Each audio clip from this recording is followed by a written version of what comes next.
안녕하세요. 프로보TV의 프로보입니다. 오늘은 저번 시간에 말씀드렸던 대세 상승론과 대세 하락론이 있었죠. 이 부분에 대해서 왜 반드시 우리가 지금 부동산을 해야 되는지에 대해서 말씀드리려고 합니다. 우선 제가 부동산에 대해서 말씀드리는 부분에 대해서 여러분들께서 많이 신뢰성을 못 가지실 수도 있어요. 제가 부동산 업자도 아니고 부동산을 전문적으로 공부한 사람도 아니기 때문에, 하지만 어느 정도 뒷받침되는 근거를 제시하면서 여러분들께 쉽게 설명해 드릴 테니까 왜 지금 부동산을 공부해야 되는지 지금 한번 알아보도록 하죠.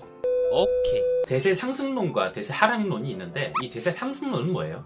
부동산은 꾸준히 우상향한다. 조정이 있을진 모르나 오르기 때문에 무조건적으로 부동산은 지금 사놔야 큰 투자 수익을 받을 수 있다고 얘기하는 게 부동산 상승론이죠. 그럼 대세 하락론은 뭐냐? 현재 부동산 시세는 버블, 거품이라고 생각하는 거죠. 강남 대치동에 있는 은마아파트 같은 경우에는 4월 4일자로 매물이 15억짜리가 올라왔어요. 15억짜리 아파트를 사기 위해서는 현실적으로 10년 안에 구매하기 힘들죠. 집값이 너무 비싸기 때문에 하락한다 말씀하시는 분들의 주장이 대세 하락론이라고 생각하시면 됩니다. 결론적으로 말씀드리면 저는 부동산 대세 상승론에 가깝다고 볼 수 있겠어요. 그러면 왜 부동산이 상승하냐? 저는 여기서 거꾸로 왜 부동산이 하락하냐라고 말씀하시는 분들에 대한 주장에 대해서 제가 논리적으로 한번 반박을 해볼게요. 대세 하락론에 대해서 가장 첫 번째로 나오는 말은 일본 얘기를 항상 예로 드시더라고요. 일본 현재 경제 상황이나 부동산 시세 변동 추이 또는 여러 가지 이제 환경적인 요소들을 보았을 때 일본과 거의 비슷하다라고 말씀하시는 분들이 정말 많죠. 일본이랑 우리나라 경제 상황이 비슷하긴 한데 그게 똑같이 흘러갈 거라고 보지 않습니다. 왜냐면 일본이랑 상황이 달라요. 1980년대 일본 프라자 협의 이후에 부동산 버블이 1990년도부터 초반부터 이제 무너졌죠. 일본은 LTV가 그때 당시에는 90%까지 됐었어요. LTV가 뭐냐면 주택을 담보로 해서 대출을 받을 수 있는 비율이에요. 우리나라는 어떻죠? 투기 지역에서는 아예 이제 다주택자의 경우에는 아예 LTV가 나오지도 않고, 우리나라 LTV가 90%까지 나오지도 않고, 지금 현재는 그렇게 정부에서 지속적으로 조정을 하고 있기 때문에 일본 주택 매매가 변동 추이와 우리나라 매매가 변동 추이에 대해서 사진을 들어서 설명을 해볼게요. 도쿄만을 먼저 볼게요. 250% 상승을 했죠. 일반 원래 매매가보다. 근데 우리나라의 경우에는 250%까지 올라가지도 않았어요. 9.13 대책 이전에 저희가 매매가가 한창 올랐을 때도 일본처럼 200%, 250% 올라가는 게 아니라 해봐야 60%에서 70% 정도가 가장 마지노선이었습니다. 우리나라는 규제를 계속 지속적으로 진행하고 있고 지금은 조정기가 맞고요. 그리고 어느 정도 가격이 떨어지기도 하겠죠. 하지만 일본과 경제가 똑같기 때문에 일본처럼 파탄 날 거다라고 말씀하시는 답변에 대해서는 반드시 그렇다고 볼 수 없다라고 말씀드리고 싶네요. 하락론자분들께서 주장하시는 두 번째, 서울 강남 가격이 미국에 있는 뉴욕이라든가 아니 맨해튼 이런 쪽 가격과 비슷한데 이게 말이 되냐라고 설명하시는데, 아니 이게 비교 대상 가치가 되나요? 미국에는 전세라는 개념이 있나요? 없죠. 전세라는 거는 제가 알기로는 전 세계에서 우리나라밖에 없습니다. 환경적인 요인들이 따로 있는데, 주요 강대국에 있는 수도권에 있는 아파트나 주택 매매 가격이 어떻게 서울이랑 비슷하냐라고 얘기하시는 부분에 대해서는 비교 대상이 잘못됐다고 생각을 합니다. 말씀하시는 세 번째 논거가 이제 금리 인상 부분입니다. 2018년 11월에 저희 한국은행에서 이제 시중금리를 올렸죠. 금리가 올라가면 전세 대출을 받을 때 금리가 올라가니까 이자가 비싸지죠. 이자가 비싸지니까 당연히 전세 수요가 줄어들게 되면 매매 가격은 하락할 수밖에 없는 구조가 맞습니다. 원래는. 근데 이게 반드시 맞는 건 아니에요. 사진을 한 장 보여드릴게요. 금리 인상에 대한 매매가 가격 변동 추이를 볼게요. 지금 보시면 이 해당 기간 내에 금리는 올랐지만 부동산 가격은 어떻게 됐나요? 떨어졌죠. 이게 반드시 금리가 인상한다고 해서 부동산 가격이 떨어진다라고는 할 수가 없습니다. 부동산 하락론자분들이 말씀하시는 네 번째는 인구 감소죠. 인구 감소에 따른 고령화까지 이제 묶어볼 수 있겠네요. 한국통계청에 따르면은 2009년도에 4,900만 정도가 됐고 2050년에서 2060년도쯤 되면은 4,200만 정도 해서 근 700만 가까이가 이제 인구가 감소할 것이다 라고 얘기를 하고 있어요. 저출산 기조로 인해서 인구가 줄어들게 되니 당연히 주택에 대한 수요도 떨어질 수밖에 없고 경제 성장률도 떨어지게 되죠. 근데 이 경제 성장률을 유지시키기 위해서 정부가 뭘 할까요?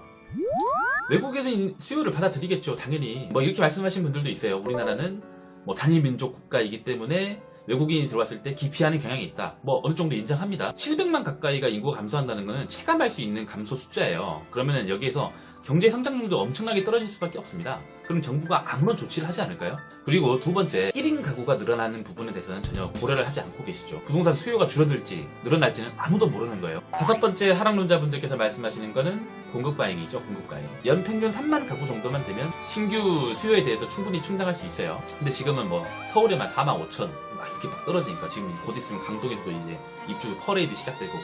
왜 지금 공급 과잉이 됐는지를 먼저 집중을 해보세요. 우리나라 분양권 문화는 어떻죠?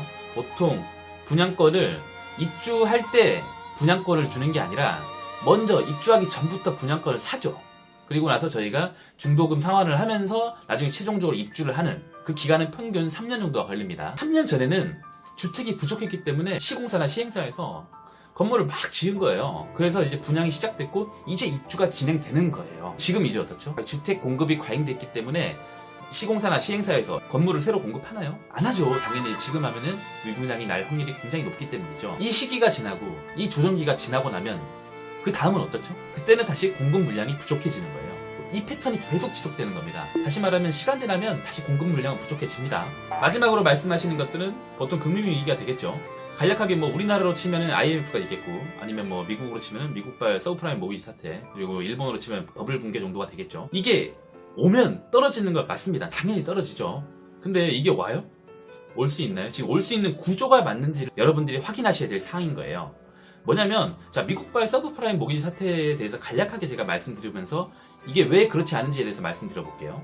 2000년대 초반에 미국이 이제 아프간, 이라크 뭐 파견하고 9.11 테러 사건 터지고 IT 버블 붕괴 딱 터지니까 미국에서는 경기가 너무 악화되니까 저금리 상태로 유지할 수밖에 없었던 거죠. 미국의 신용 등급에는 세 가지가 있습니다. 프라임 등급이 있고, 프라임 등급이 가장 이제 우량 고객이죠. 두 번째는 RTA, 세 번째는 서브 프라임이 있습니다. 비우량 주택담보대출의 줄임말로서 부채를 상환할 능력이 없는 사람들을 이제 보통 그렇게 얘기를 하죠. 그럼 은행은 어디다가 대출을 해줄까요? 보통 프라임 등급, 이제 우량 고객의 대출을 보통 진행하죠. 2003년쯤 되니까 그 프라임 고객들도 이제 뭐 모기지를 이미 쓰고 있거나 더 이상 쓸 필요가 없는 상태인 거예요. 은행들은 이제 더 이상 뭐 돈을 이제 빌려줄 사람이 없으니 어떻게 하겠어요? 새로운 수요를 찾아 나서야겠죠. 이 서브프라임한테도 계속 대출을 해주는 거죠. 대출을 진행할 때 기본적인 이 뭐 인적 사항이나 보유 자산 규모 정도는 파악을 했었는데 그때는 그냥 마구잡이에서 그냥 집어내게 되죠. 왜냐면 당시의 미국 기조는 주택을 대출해줬으니까 당연히 집값은 당연히 갚으려고 할 것이다라는 그런 기조가 있었고요. 결국 이게 빵 터지면서 미국발 모기지 서브프라임 사태가 이제 일어나게 된 겁니다. 그때 당시에는 대출을 LTV 100%가 있었어요. 돈 한 푼 없이도 집을 구할 수 있었던 시기였던 거죠. 자, 이제 우리나라랑 비교를 해볼게요. 우리나라가 그렇게 진행을 하고 있나요? 투기 과열 지구의 지역에 LTV가 40%밖에 안 되죠.